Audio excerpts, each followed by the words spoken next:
We waiting on anybody.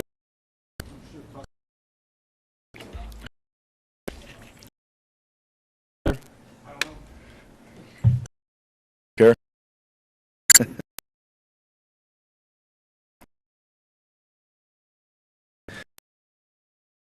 Game, we played well, and we talked about special teams. We had some game-changing special teams. The consistency of our team.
From your perspective, what exactly about Air Force's offense makes it such a challenge?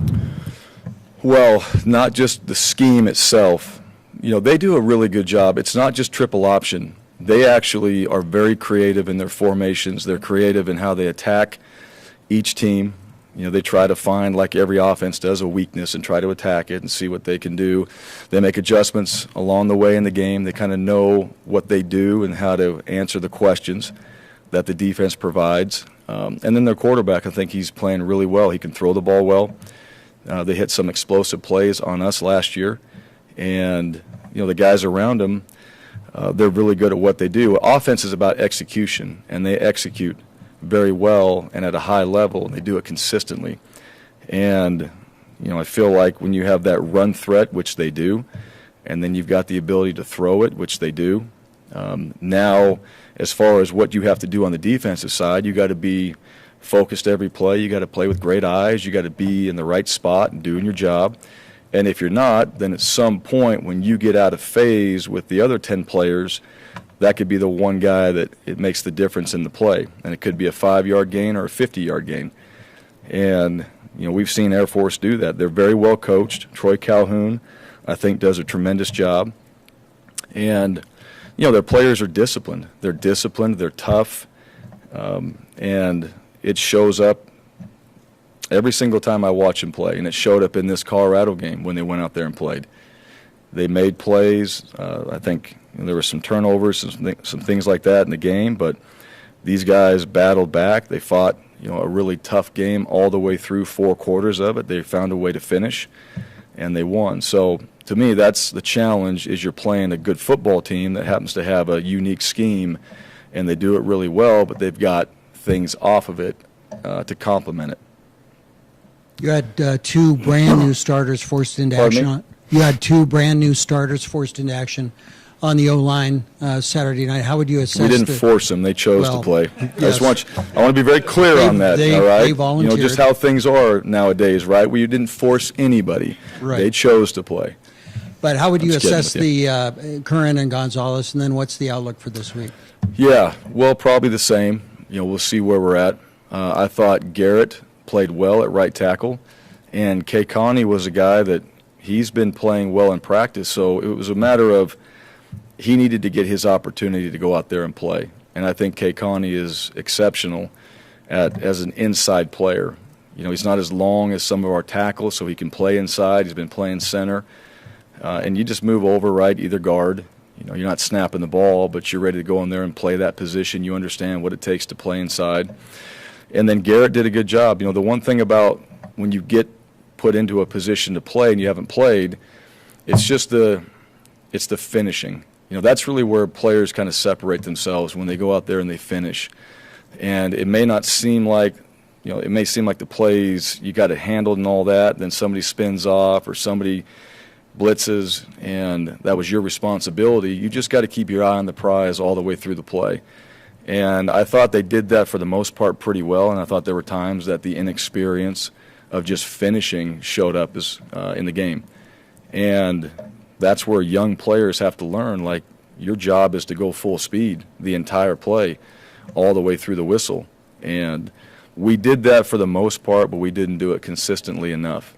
And those 2 guys were not the only ones, but those 2 guys were the young ones in there that had to learn that. And I think now that they've got a chance to play, they got a taste, they understand what it really does take every single play in the game. They're going to be better going into this week. I was wondering how you would assess how your corners have been playing. I know obviously that's a big part of the defense. You lose Tyler Horton, and it seems like Jalen Walker's stepped up and done pretty nice this season. I was wondering, maybe from your perspective, how you think those 2 guys have done. Yeah, the corners, they got the toughest job out there. You're going to play them in man coverage, and you press them. Do you play them off? It's one of those, if they're pressed and it gets thrown over their head, you're thinking, why did you press them? And if they're off and they complete it in front of them, it's something easy. Well, why aren't they up there? It's one of those battles that they probably never win when it comes to just what they should be doing. Now, the play call tells them what to do, but everybody's perception of it. I think they played well. They communicate well. They've tackled well. I think they battled when the ball's been in the air. have done a nice job of that. They've covered their guy. They've plastered their guy when they're supposed to. We haven't had really anybody cut loose, so to speak. And, those guys have been preparing. One thing with Jalen this year, I think he's really taken on that role of just getting himself prepared week in and week out. And understanding that you got Avery on one side, and we played Florida State, and they were attacking him. Then they started attacking Jalen, and then you got Markel Reed coming in. You got Tyreek LaBeouf coming in there. It's just, that's just part of that position. You better have a short memory, and you better have a whole lot of mental toughness. But it's a very technical position to do the jobs that we ask them to do. Sometimes they have to go out there and tackle, so eyes have to be inside, but don't lose your wide receiver. There's just so many things that these guys have to be focused on. So if they prepare well, then it shows up in the game. When we don't prepare well, it shows up in the game. And to me, that's always my message for them. I'm not coaching that position. I'm not trying to go out there and teach them technique. Coach Brown does a great job of that. He's played the position. He understands it. Those guys listen to him. I'm more of kind of a checkup from the neck up at the corner position. Like, hey, listen, if this happens, come back. Because you might get beat, but you can come back and make a play. And you have an opportunity to make a play. Now let's go out there and act like a wide receiver. And like Keikoa did, went up there and snatched the ball and took it away, and we got a big turnover. And those guys have chances to do that. So as long as their preparation each week, they stay focused, they don't get caught up in anything other than just what they have to do and their assignments and communicating with the safeties and other people on the defense, then those guys at that position can go play well. And they've shown that so far. Be a big challenge now. That group, big challenge this week too. I mean, you're talking about triple option. It's passing, it's different, but you're talking about pitches and taking care of that. Portland State had a pitch on the perimeter, ended up going for a big play. Well, those guys are the ones on the edges that have to try to eliminate that. And we got better at it, but it still happened to us. And it's some of those type of things. And that's what I'm talking about. Consistency is just with everybody. Like those type of things, there's an answer for it, but you have to do it. And we make mistakes, and what did they do? They came right back, they answered it, they corrected it, and then they tried to run reverse and do some different things to take advantage of bad eyes on the defensive side. We didn't have that. We were right in position, and they made plays. Looking at Hank's numbers on third downs, they're really good. 75% completions and a lot of first downs and touchdowns, and better than his first and second down numbers. Is there anything you notice that makes him really solid on third downs? Because I would think third downs would be harder than first and second. Yeah, it depends. Yeah, he has done well, and I think a lot of that has to do with the guys around him making plays. I think Khalil's had some pretty good catches on third downs, and we had that one tip for a touchdown.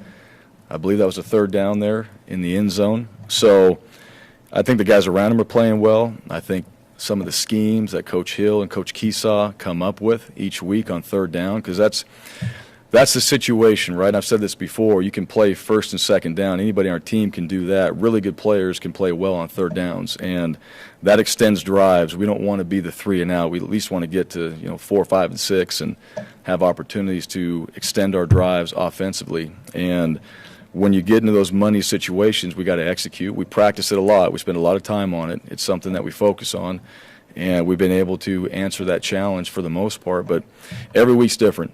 Every third down team we play, we're going to get a different look this week from Air Force and what they do, and they'll have different ways to attack us.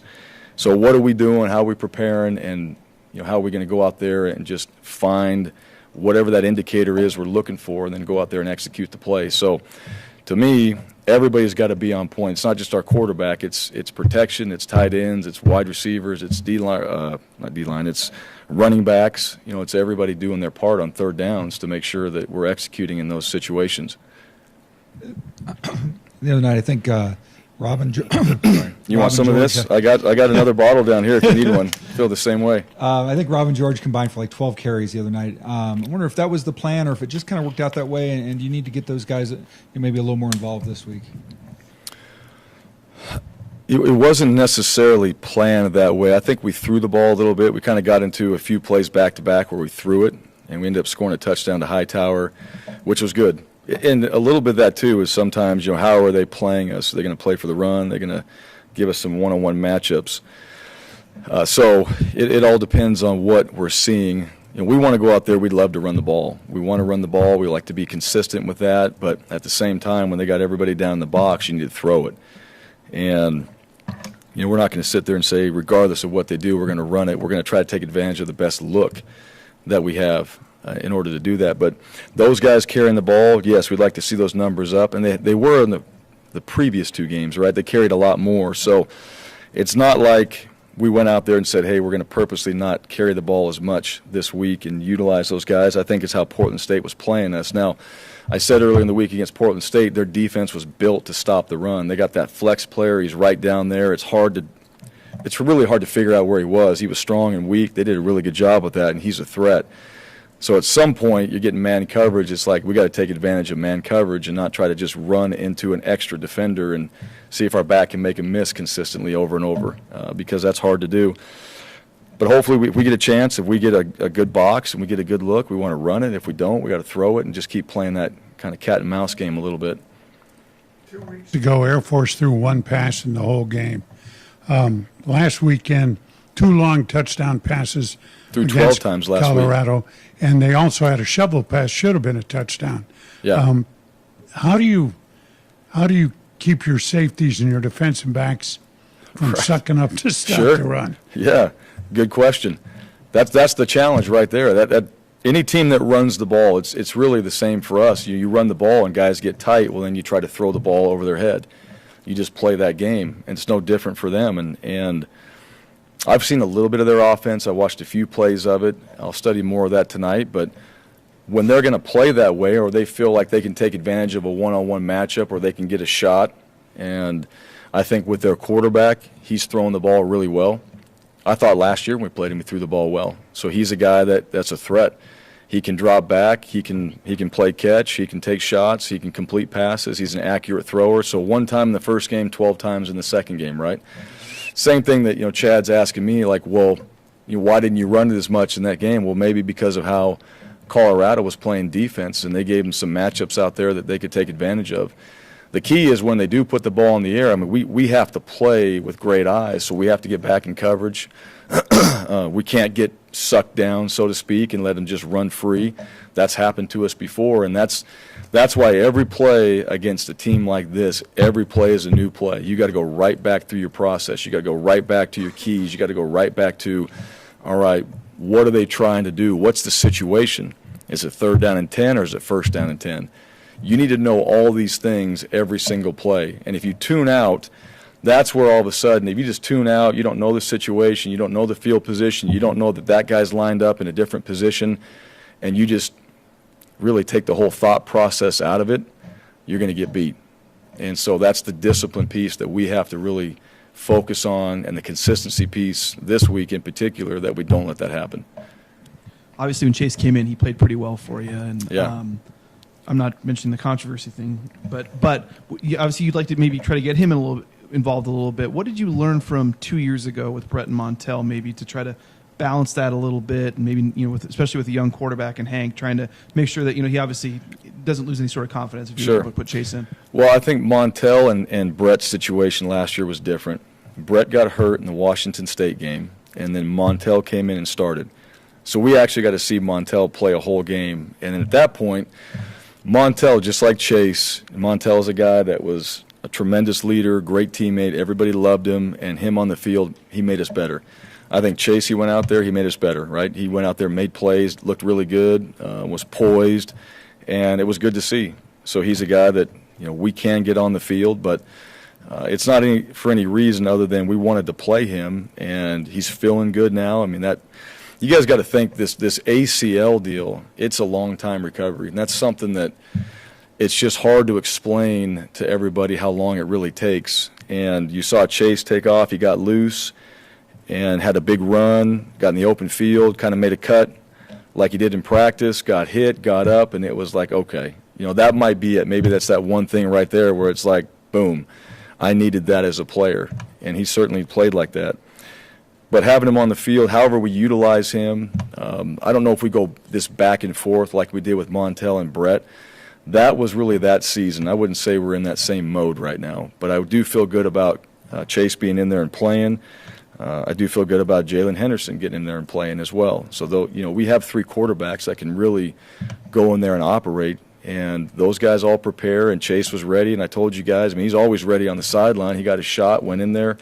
He took about one of the best 5-step drops I've ever seen from our quarterbacks here and laid a dime up to CT, and it was as good as I've seen. And Chase has got that too. Chase has got that pro-style body, and he's got the ability to run now, but he can drop back and he can fire it. And I think for him, he deserved it, one, but it gave him great confidence. I think everybody around him felt good about it. And when he's on the field, like any other player, when you got guys, and you guys haven't seen the work he's put in to get to where he is right now, and all the rehab and all the time and just the pain that he went through. I mean, even in fall camp, that wasn't easy for him. It was painful, and we limited reps and all that, but after each practice, it was painful.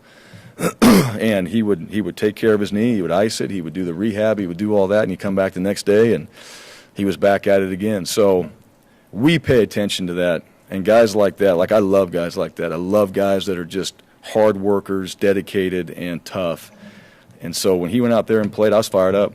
When he threw that touchdown, I mean, it was emotional. I was excited for him, and because I know how much work he's put in, and I know how much he deserves it. So if he's in these game plans moving forward, he'll play well. We'll be able to use him however we need to use him. But at the same time, his leadership and what he provides, just off the field is equally as important to our success, in my opinion. We've talked a lot about your guys' success on third down, both on offense and defense. The focus on improving, efficiency inside the red zone. Air Force, when it comes to converting on third down and red zone efficiency, they're constantly one of the best teams in the country. Yeah. And they score touchdowns when they get inside the red zone. So how much of that is a kind of a part of the battle within the battle, and can it really swing or dictate the outcome of a game like this? Yeah, they're good. They keep themselves in manageable third downs so they can execute it. And if they get into a fourth down, they probably got a good play for that as well, probably fourth and short. Red zone efficiency, absolutely. Now, our red zone efficiency went up, which is what we wanted to see, and it's still not overall in all the games we played where we want it, but we did get better at it. And, hopefully that continues this week. But, yes, when you play a team that gets down there and they score, when you get down there, you need to score. And also defensively, let's not forget about the defense, too. They can swell up. They can go make plays. And I think our defense has shown to be fairly successful in the red zone and on third downs and some of those key situations. Those guys are no slouches either. I mean, we got good players that are making plays on the defensive side. And it's going to be a bigger challenge this week. It's the next game, and they're going to have to be ready for that. And those situational moments when they get out there, we'll see how we operate. But I feel confident in our defense and how they're going to get themselves ready to go. I don't think they're going to shy away from it. Now it's just a matter of whether we make the play or not. Okay. The mental health initiative Bronco Bold was just launched. How is Yeah. this team kind of embracing it? Well, that whole initiative, that was something, this last week, Mark Paul and the players, not our players, all the student athletes that were involved in it. So we have our football team and players on this team that are involved, but there's so many other student athletes that are making this happen. What I think it is, it's bringing attention to something that is important to everybody, but especially to young people, that are athletes as well. And because they have a voice, we have an opportunity like I have right now to speak in front of people and to bring this up.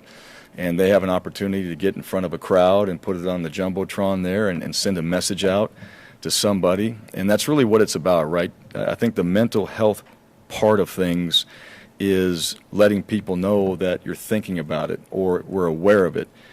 Because I think when you get, and from what I've learned, when you're not thinking right, sometimes it just takes somebody letting you know that you're thinking about them or you're aware of it, and that can change somebody from having an issue or just bringing awareness to it, bottom line. And I think they're doing a great job with it. I thought the Bronco Bold last week, how we put it out, our video team that does a tremendous job obviously knocked that out like they always do. I think we have the best in the business with the people that run our video department and how they put out these different messages and the way it looks and how it gets across to people. So that'll be something that's continued. This isn't just a one-time thing. This will be something that this campus and university will embrace, and we'll continue to embrace it with our players. But at the same time, it's a real issue that we need to talk about, we need to address. And like they said in the message, we talk about nutrition and weight training and working out and all these other things. Well, what about, where are you at mentally? How are you feeling? Do you feel like you're a part of things? And understanding that and bringing awareness to it is important. And I think people appreciate that, and I certainly know our players do, and all the student athletes do. I know each and every year is different. Last 2 years in this matchup, though, you guys have put up over 40 points. What stands out to you about Air Force's defense? Well, the one thing it's a veteran group. You got quite a few juniors and seniors on that team, and I think one of them, they play extremely hard. That stands out. Scheme-wise, we can get into all the different schemes. They're very sound. They're very well coached. They're very disciplined in what they do, but they play hard. And they play physical, and they tackle really well. Their safeties, no different. Number 2, their safety right now, I think is a very good football player and a very good tackler. And Steel Hammer, who played for him a few years ago, that guy was as good as they come, right? I'm not sure what unit he's leading right now, but I'm sure he is, because that guy, I always admired how he played, and I really getting a chance to compete against a player like that.